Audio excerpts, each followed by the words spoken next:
I'm Mike Coyle, and you're watching Insidexploration. Today I'm here with Herb Duerr, who is the CEO of St. George Eco Mining, and Thordis Bjork, who is the president and CEO of the subsidiary company of St. George Eco Mining called Iceland Resources. If you're looking for St. George, you can find them on the CSE under SX and on the OTC under SXOOF. Guys, thanks for joining me today. Thank you for having us.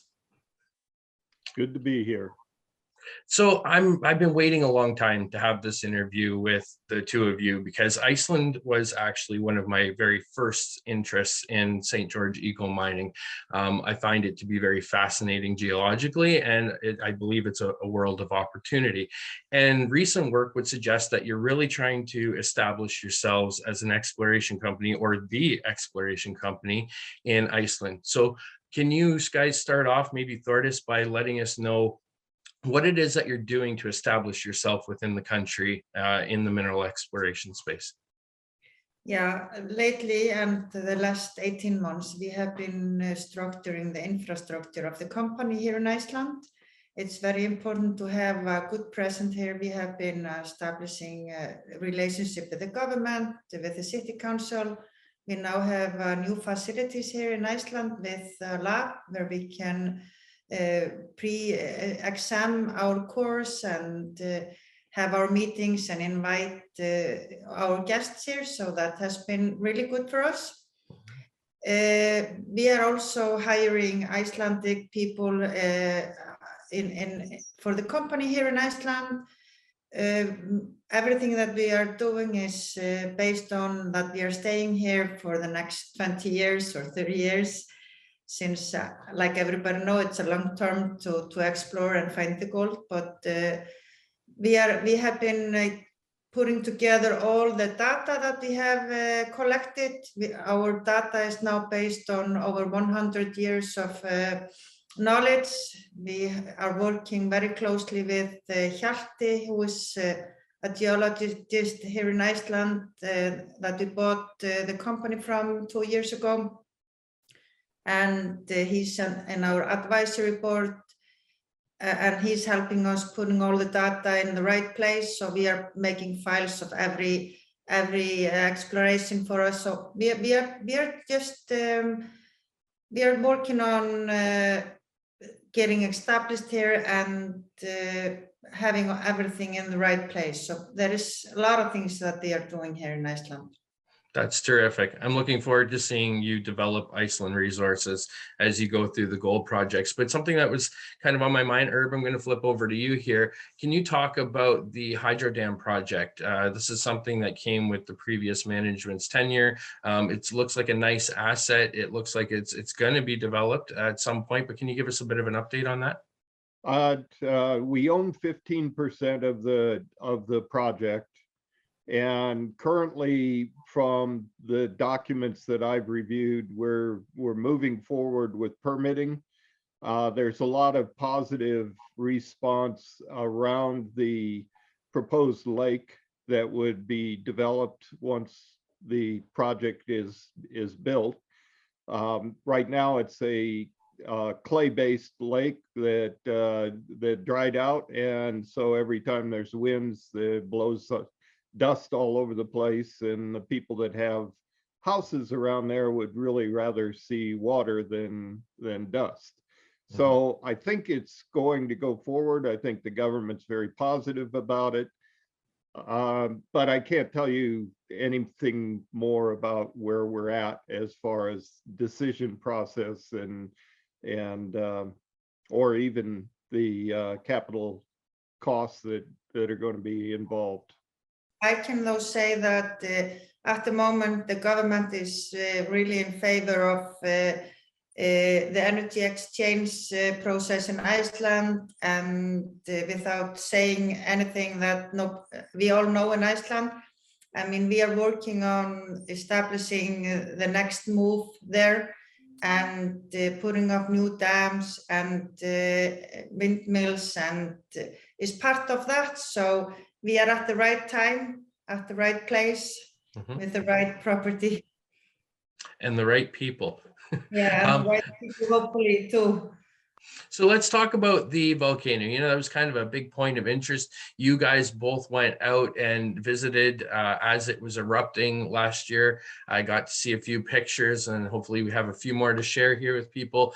But, you know, that opens a door of opportunity, and there was a little bit of mineralogy done on it, and there's going to be some testing done, as my understanding.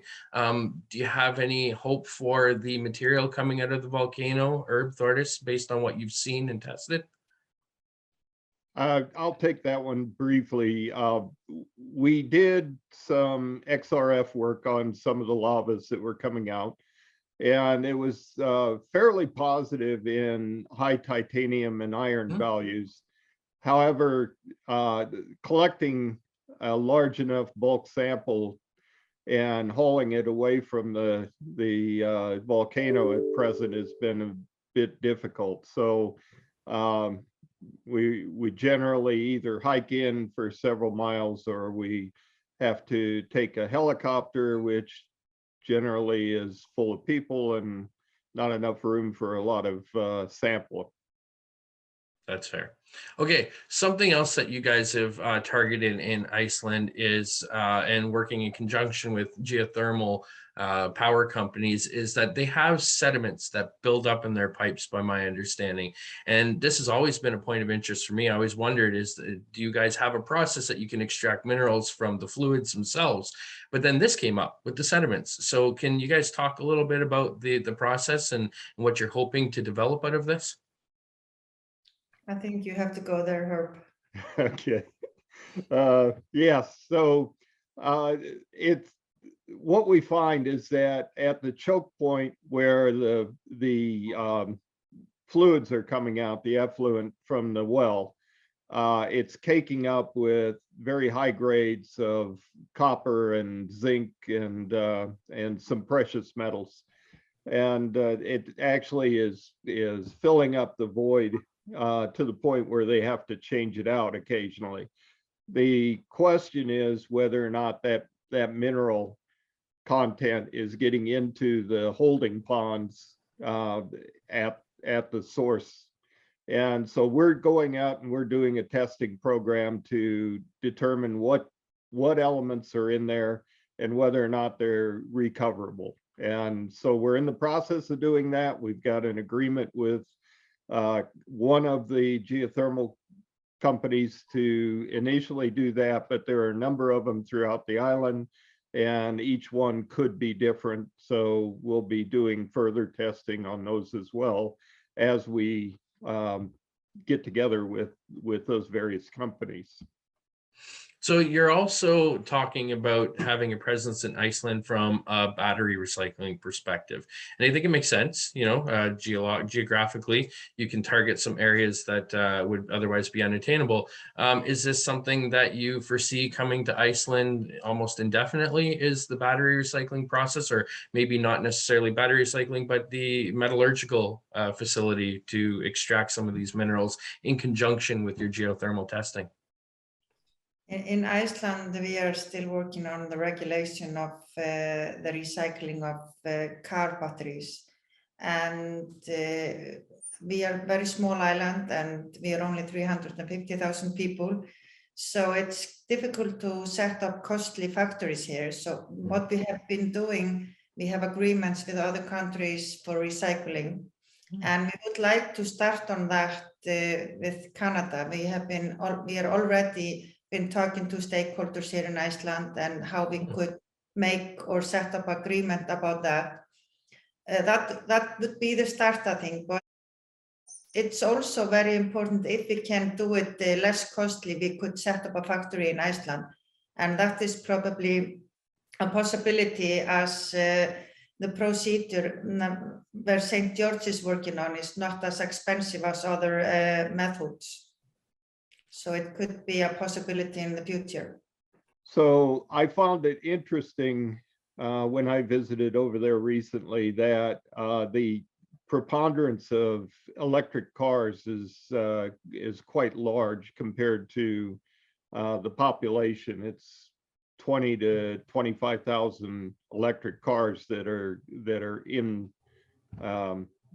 available or owned by private individuals. So I think that the idea that battery recycling isn't maybe big enough in Iceland alone is probably erroneous. It may take a few years to get to the point where we're getting those batteries out. But I think overall, I think there's a large market, and there's a great deal of interest in further getting additional electric cars there, because electricity is cheap in Iceland versus fuel.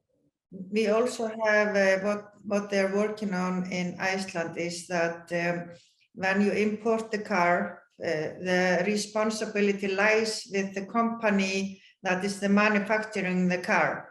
So recycling the battery, there will be a charge on the car that will go to government fund, and the government will pay the company that recycles partly for recycling. So in the future, it will be some kind of combination of government agreement with this responsibility from the manufacturing. We are very strict on these things in Iceland. So they will be probably traceable, even the batteries. You can, if you throw them in the nature, you can find from what car it is. Mm-hmm. No, it's exciting. I think it fits in line with Iceland as a whole being a very green energy, pro-climate country as it is. So it's an industry I'd love to see blossom, and something that I'm watching very closely. But again, let's go back to exploration here, because this is what you two have really been sinking your teeth into in Iceland. So let's talk about that. Let's talk about the exploration. Let's talk about a little bit of the history of mining in Iceland, because it's got a history, but not a whole lot. Well, it has a little bit longer history than many people believe, Iceland, even though a lot of Icelanders, or most of Icelanders, don't believe that we have gold in Iceland, but the first gold exploration was around 1900. So, and from 19 to 1922, there was exploration, 3 companies working here, even mining in Thormóðsdalur. So, but they have never proved where the gold ended. But around 1900, or there was a lot of Icelanders that moved to New Zealand and Canada. So they started to tell the Icelanders about how to proceed the gold, and they recognized the same nature and the same structure. So this is started long time ago, but for the last 30 years, it has been many companies has been here. Melme is the main one. It's an Icelandic one. And like I said earlier, we are basing all our, well, not all our, we have all the data now within our company, which is our strength, that we are working from all the data that has been collected, and generating new data with our exploration last year. And we are expecting to start hopefully this year again in October, September, October at Thor. It's very promising, and the city council, I think, will be happy when they see the results. We have already started to talk with them about the future. But of course, like I said, it all takes time, and you want to just take one step at a time. We are not here for the short-term relationship. We are looking for long-term. So Herb, you've spent some time in Iceland, and you're a geologist and prospector who comes from maybe one of the wealthiest mining jurisdictions in the world. This has got to be very different from what you've seen, but similar in some ways. Why don't you talk a little bit about your experience in Iceland and how you feel about the opportunity there? So that is like Thordis said, the idea of gold in Iceland has been poo-pooed for many years by many different groups, even though there's been exploration by numerous groups like Tech and others that have come in, and Kinross is another one that came in and looked around and finally walked away after spending a fair amount of money doing various stream sediment sampling programs and other things. And so the truth is that since 1996, we've had four drilling programs that have all encountered gold within the Thor system, which is a low sulfidation epithermal system with clays and banded quartz veining and some free gold that we found in some of the core. So the gold exists, and it exists over a length that is could create a mineable situation, and it has multiple fault zones that each are mineralized. So the potential for a mine here is very good. And other areas that we've looked at, licenses that we own, also have similar attributes that would be considered to be good host rocks and good alteration systems anywhere else in the world. So I would argue that Iceland has excellent potential for gold systems and potentially even porphyry systems at some depth. So a bit of work's been done in Iceland from, like you say, the last 4 drilling campaigns, but do you have any geophysics go off of? Has the government done any geophysics in the country at all? I think they've done a pretty good job in general geology for the island. I think it's in reasonable shape. It needs, obviously, any place that you go, you're going to want to do it on a more detailed scale, but their concepts of how the island formed and all are out there in the public domain, so you can view them yourself. Geophysical wise, I don't believe that there's been anything, and there is aerial photography that's done, but and some topography, but it's not a well-developed country for mineral exploration. We're going to have to do that ourselves. I think the opportunity here in Iceland is to work with us and leave the knowledge for Icelandic government also. So it is a win-win situation what we are doing as working with the government. So that is the great opportunity for both of us. Fair. So as part of let's come back to Thor now. I want to talk about this project because this has been the point of interest for Iceland Resources, as I understand. You guys are going to do a little bit of core re-logging so that you understand the nature of the geology. How is that going? The core has been kept in the government facilities in the east. Mm-hmm. And that's part of what Iceland Resource has to do here in Iceland. We have to work with the government on all exploration that we have. So we need to give them the data, even though they don't put it officially out until 20 years or after. But so we are getting the 2006 core that was drilled from the government to the facilities and working on that. We will start hopefully next Monday. If everything goes well. It's usually always the paperwork will take a little bit more time than you think. So, but we are starting, and we might send some new samples for the lab if we see something interesting to go deeper. Exactly. One other thing that I'd like to mention, which I didn't earlier, is that Iceland Resources is the owner of a very large database that goes back to 1992, and it includes all of the soils and rock chip samples that have been collected over the last 30 years, and also mapping and rock chips that were taken in areas that have had very little work done on them. So we have a very large database to work with as far as evolving our additional targets. Yeah, and that is the important thing. What we have been doing also, when you asked how we were establishing ourselves in Iceland, we have been working through this database and analyzing it and building the foundation of the next steps. Well, I mean, you've also built yourself a head office there, a core logging facility, which you didn't have prior to last year, correct? Yes. We have had this office for a little bit over a year now.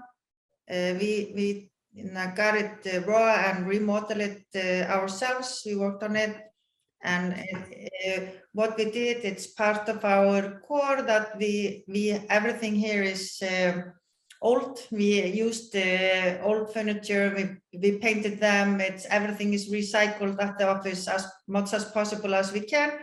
So that's part of who we are. We want to be environmental friendly, so our headquarters are like that also. I like it. Okay, so 2022, it's a whole new year. I'm sure the snow is gone there now. You guys probably get ready to put your boots on the ground and start doing some exploration. What's the exploration plan for 2022? Well, we will be working on Vatnsorka license. There will be a trip to Vatnsorka, but the snow is not gone there yet, so it will be a little bit late summer. Also, we are expecting and working on the continuing exploration in Thordis, and then we will do some work on Tröllaskagi. It will be more like data and pictures and maybe one trip there. But then we are also working on innovation projects that we are looking into new ways of new areas and new ways of doing things here in Iceland. So we have the innovation going on continuously, but we will send you some reports about that when that happens. We can't wait. Herb, what are your plans for 2022? You going to get up to Iceland?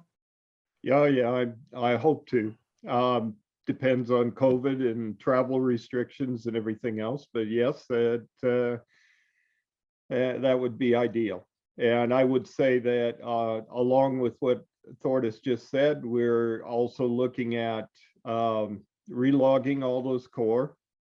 We have based all of our previous information and our drilling program in the past on previous reports without actually looking at the core in detail. So we want to consolidate all of that knowledge into one database that we can go to and determine that it's either being hosted, the gold is being hosted in possibly a more permeable type of stratigraphy, or if there's a certain fault zone there that we hadn't actually determined that might be cutting off or increasing the value of mineralization.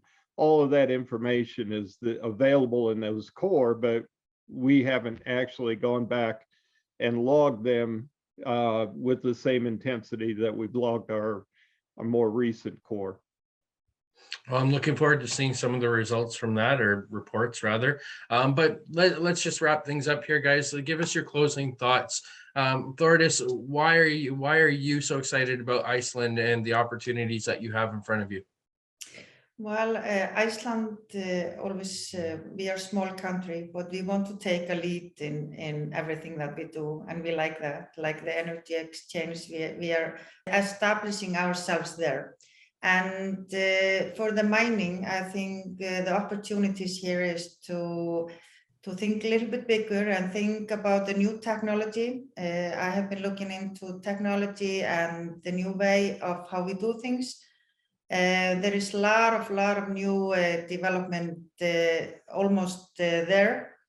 So I would like to see Iceland be the leader in how we mine in the new way, the new generation, how we do it. Our goal, like I have always said from the beginning, what we have already been developing with Hjalti, he's developing traceable, where you can trace the gold or all the minerals in Iceland. So we want to look at the Icelandic gold traceable. We want to enter into the market on a higher price. And even like we have been talking about, we want to develop the product in Iceland. It's like our fish industry was not so developed many years ago, but today we develop everything in Iceland. So it's a little bit similar industry as fish industry or mining from the water. I mean, from the sea, it's our gold there. We are quick learner, we are quick decision makers here in Iceland, so we can do things a little bit faster than the rest of the world when we want to. As you could see after the crisis, after COVID, we always develop very fast from everything. And that's one of our strengths. It's good. Herb, any thoughts? Oh yeah, I think Iceland is a jewel, one that is can be very determinative in both their culture and in Iceland Resources in St. George's, in that we can move forward with numerous different activities, as we've just stated, doing battery recycling, doing recovery of metals from geothermal, including our investment in hydroelectric, and also in finding new deposits of minerals that that I believe that the country will embrace and be able to monetize in a much better way. As Thordis said, you know, you're going to have Viking gold on available at your tourist centers that is going to sell for more than your gold out of the Congo. And there is also another thing, if you do it correctly, and I have been discussing this with our advisor Hjalti, how we mine, and even if we mine in Þormóðsdalur, it could be a tourist attraction in the end. I mean, people will be interested in seeing how we do gold in Iceland, even though we would, I mean, the nature there, for example, in Þormóðsdalur, it's very easy to fix if we do it carefully. So it's just exciting for us in Iceland to have some new things to look at, because we are very well known for the geothermal. So this is just exciting times. We can twist it to tourist attraction as well. We can, I mean, Iceland is so small and we need activity for our tourists. It sounds like you're really embracing the whole process of what you're doing with St. George. And I love that. And you're not wrong, because I flew halfway around the world just to go see a mine in Australia. And while I was there, I made it a point to go to the Kalgoorlie Super Pit, which is one of the largest open pit mines in the world. So you're not wrong. There's an opportunity there to bring people and show them. I mean, the history, like I said, is from 1900, and one of our most famous poem is very well known for searching for gold in Iceland, and he was searching in Þormóðsdalur. So this is just an opportunity, and I think Icelanders will embrace it when they understand it. And if we do it correctly, it's very important to do it with respect of the nature. I appreciate your approach. And on that note, I appreciate both of you taking the time to sit down and talk with me. This is the CEO of St. George Eco Mining, Herb Duerr, the president and CEO of Iceland Resources. Again, you can find St. George Eco Mining on the CSE under SX and the OTC under SXOOF. Thanks again, guys. Thank you for having us.